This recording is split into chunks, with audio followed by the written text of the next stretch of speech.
எல்லாம் வல்ல இறைவனிடமும்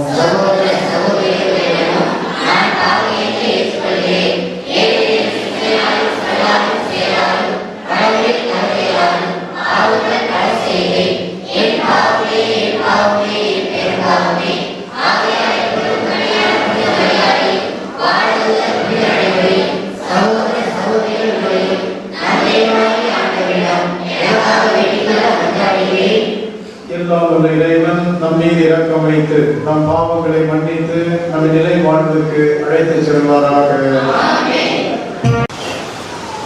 லூக்கா நற்செய்தி அதிகாரம் 10. லூக்கா நற்செய்தி அதிகாரம் 10 இறை வார்த்தைகள் 1 முதல் 9 வரை. இறை வார்த்தைகள் 1 முதல் 9 வரை. அக்காலத்தில் ஆண்டவர் வேறு 72 பேரை நியமித்து அவர்களுக்கு நாம் போகவிருந்த எல்லா ஊர்களுக்கும் இடங்களுக்கு முன்னே 20 அனுப்பினார். அப்போது அவர் அவர்களை நோக்கி கூறியது, அறுவடை மிகுதி, வேலையாட்களோ குறைவு. ஆகையால் தமது அறுவடைக்கு தேவையான வேலையாட்களை அனுப்பும்படி அறுவடையின் உரிமையாளரிடம் மன்றாடுங்கள். புறப்பட்டு போங்கள். ஓநாய்களிடையே ஆட்டுக்குட்டிகளை அனுப்புவது போல் உங்களை நான் அனுப்புகிறேன். பணப்பையோ வேறு பையோ நிதியடிகளோ எதுவும் நீங்கள் எடுத்துச் செல்ல வேண்டாம். வழியில் எவருக்கும் வணக்கம் செலுத்த வேண்டாம்.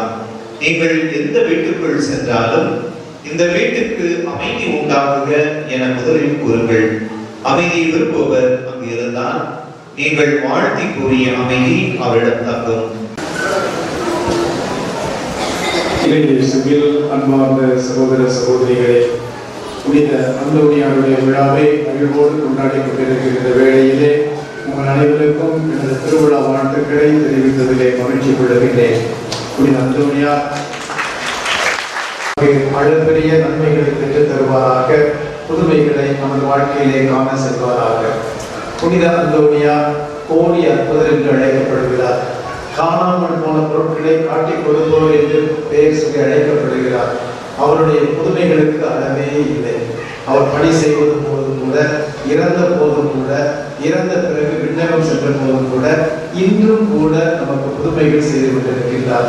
நாம் அனைவரும் பல இடங்களில் இருந்தாலும் சொந்த ஊருக்கு திரும்பி வந்து அந்தோனியாருடைய விழாவை நாம் கொண்டாடி கொண்டிருக்கிறோம் என்றால் அந்தோனியார் நமக்கு செய்த புதுமைகளை கண்டு அவருக்கு நன்றி சொல்ல நாம் இங்கு வந்திருக்கின்றோம். இந்த நிலையில் அந்தோனியாருடைய வாழ்க்கையை பற்றி சிந்தித்து பார்க்க நான் உங்களை அழைக்கின்றேன். இந்த 10 நாள் திருவிழா திருப்பலியில் அந்தோனியாருடைய பல நிலைகளில் இருந்து நாம் ஒவ்வொரு கருத்துக்களாக தியானித்துக் கொண்டிருக்கின்றோம்.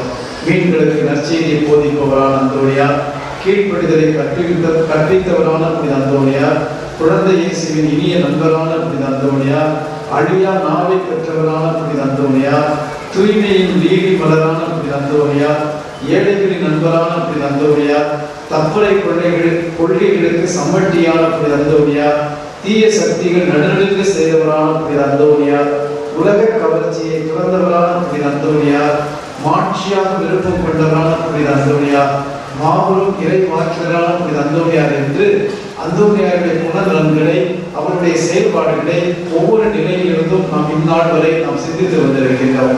இந்த நாளிலே அந்தோனியாரை தேவதாய்க்கு விசேஷ பிரியரான புனித அந்தோனியாரை அது எப்படி அன்னை மரியாளுக்கு பிரியமாக இருந்தார், அன்னை மரியாளுக்கும் இவருக்கும் உள்ள தொடர்பு என்ன என்று சிந்தித்து பார்க்க நாம் அழைக்கப்பட்டிருக்கின்றோம். எனவே புனித அந்தோனியாருடைய வாழ்வு அன்னை மரியாளோடு எப்படி இணைந்திருந்தது, மரியாவிடம் எப்படி இவர் தன் ஜப வாழ்வில் ஒன்றித்திருந்தார் என்று நாம் இந்த நாளிலே நாம் சிந்தித்து பார்ப்போம். நம் அனைவருக்கும் தெரியும், புனித அந்தோனியார் 1195 ஆண்டு ஆகஸ்ட் மாதம் 15ஆம் தேதி லிஸ்பன் நகரில் உள்ள போர்ச்சுகல் நாட்டில் உள்ள லிஸ்பன் நகரிலே பிறந்தார். 1195ஆம் ஆண்டு ஆகஸ்ட் மாதம் 15ஆம் தேதி. ஆகஸ்ட் மாதம் 15ஆம் தேதி என்ன நாள் என்று நமக்கு தெரியும். அது எந்த நாள்? அன்னை மரியாள் விண்ணகத்துக்கு ஆன்மாவோடும் உடலோடும் எடுத்து சென்ற நாள். அன்னை மரியாள் ஆன்மாவோடும் விண்ணகத்திற்கு எடுத்து சென்ற அந்த நாளன்று இந்த உலகத்திலே ஒரு சிறு குழந்தையாக பிறக்கின்றார். பிறந்த அவர் சிறு குழந்தையாக இருந்த போது அந்த லிஸ்பன் நகரின் பேராலயமான புனித அன்னை மரியாள் பேராலயத்தில் திருமுழுக்கு பெறுகிறார். அன்னை மரியாளுடைய நாளன்று பிறக்கிறார். பேராலயம் அன்னை மரியாளுடைய பெயரை தாங்கி இருக்கின்ற அந்த பேராலயத்தில் திருமுழுக்கு பெறுகிறார். அடுத்து 15 வயது வரையும் அந்த பேராலய பள்ளிக்கூடமான தூய மரியன்னை பள்ளியில் பயில்கிறார். பிறந்ததிலிருந்து அன்னை மரியாளோடு அவருக்கு ஒரு உறவு உண்டாகியிருப்பதை பார்க்கின்றோம். அவர் விரும்புகிறாரோ இல்லையோ, இதெல்லாம் இயற்கையினால் கொடுக்கப்பட்ட ஒன்றாக இருக்கின்றது. வாழ்நாள் முழுவதும் அன்னை மரியாளோடு தன்னை இணைத்து பல காரியங்கள் செய்கின்றார். அவருடைய வாழ்வின் இறுதி நாளிலும் ஒரு அன்னை மரியாளோடு அவர் பக்தி கொண்டிருந்ததை பார்க்கிறோம். அவர் 1231 ஆண்டு ஜூன் மாதம் 13ஆம் தேதி இறக்கின்றார். 12ஆம் தேதி அவர் இறப்பதற்கு ஒரு மாதத்திற்கு முன்னதாக பதுவை நகரினுடைய வெளியிருந்த பம்பே ஜீதோ என்ற கிராமத்தில் இருந்த அந்த சபையினுடைய படத்தில் தங்கி இருக்கின்றார். அவருடைய இறுதி காலம் நெருங்கி வந்துவிட்டது, சுகமில்லை என்று தெரிந்தவுடன் அவர் தனது நண்பர்களை அழைத்து சொல்லுகிறார். அவர் வாழ்ந்த பதுவை நகரில் இருந்த அன்னை மரியாள், கடவுளுடைய தாய் அன்னை மரியாள் என்ற பெயரை தாங்கிய அவருடைய குடும்பத்திற்கு எடுத்து செல்ல வேண்டும், அழைத்து செல்ல வேண்டும் என்று விரும்புகிறார். நான் எங்கோ இறக்க விரும்பவில்லை, அன்னை மரியாளை தாங்கிய எனது குடும்பத்தினுடைய பெயரை கொண்டு அன்னை மரியாளை பெயரை கொண்டிருக்கின்ற எனது குடும்பத்தின் கம்யூனிட்டியை நான் இறக்க விரும்புகிறேன் என்று கூறுகிறார். ஆனால் அப்படி எடுத்து செல்லும் போது மிகவும் சுகமில்லாமல் ஆனதால் இவர் என்ன செய்தார்கள், அவருடைய நண்பர்களால் சேர்ந்து ஆர்செல்லா என்ற நகரில் உள்ள ஆர்செல்லாவுக்கு கொண்டு சென்று ஏழை கிராம சபையினுடைய அந்த மடத்தில் இவரை தங்க வைக்கிறார்கள். அந்த அவர் இறந்து விடுகிறார். இறக்கும் போது எங்கு அடக்கம் செய்வது, ஆர்செல்லாவை அடக்கம் பண்ணிவிடவா, அந்த அருள் சகோதரிகள் இங்கே அடக்கம் செய்ய வேண்டும் என்று கேட்டபோது அந்த சுப்பீரியர் வர வேண்டும் என்று சொல்ல எல்லோரும் அந்த நண்பர்களாம் சொல்லுகிறார்கள், இவர் இறப்பதற்கே அன்னை மரியாளுடைய பெயரை தாங்கிய பதுவைக்கு செல்ல வேண்டும் என்று விரும்பினார், எனவே நாம் அங்கு செல்ல வேண்டும் என்று எடுத்து செல்ல வேண்டும் என்று பணிக்கின்றார்கள்.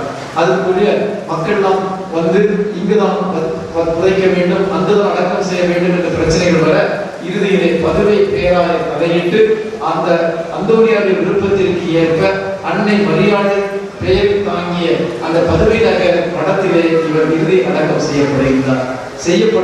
அடக்கம் செய்யப்படும் போது கூட ஏகப்பட்ட புதுமைகளை செய்கின்றார். இதை செய்வதற்கு ஒரு 3 நாட்கள் ஆகிவிட்டன.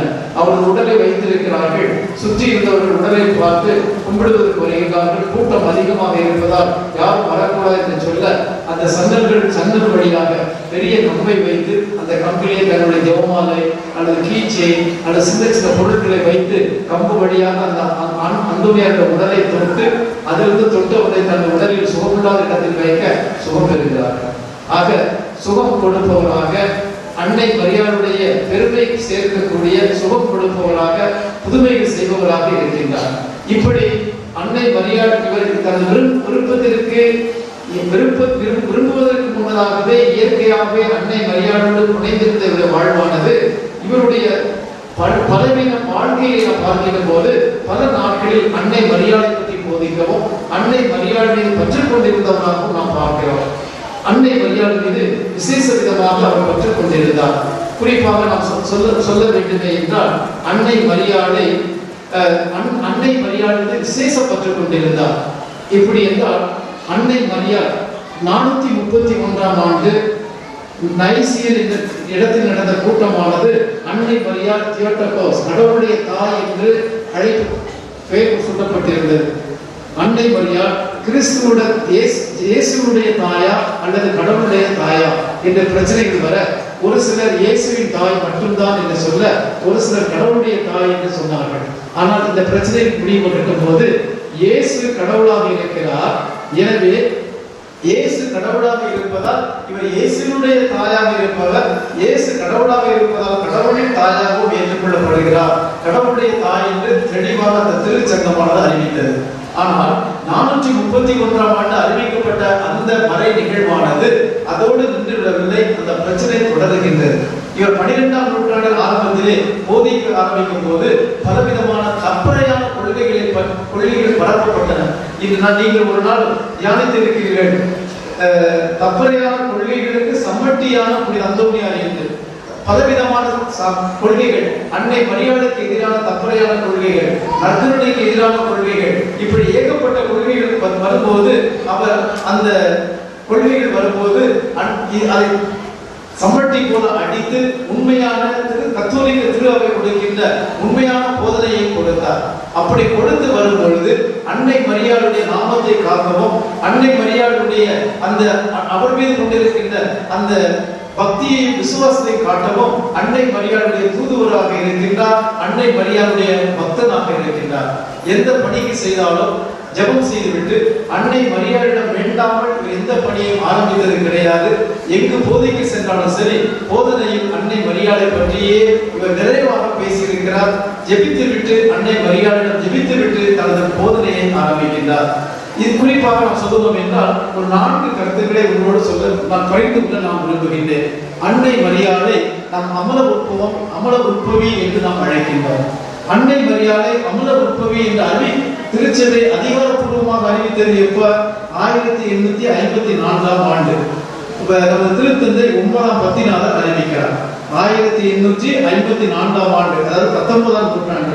ஆனால் புனித அந்தோனியார் இறந்தது 1231, அதாவது 13ஆம் நூற்றாண்டின் முதல் பகுதி.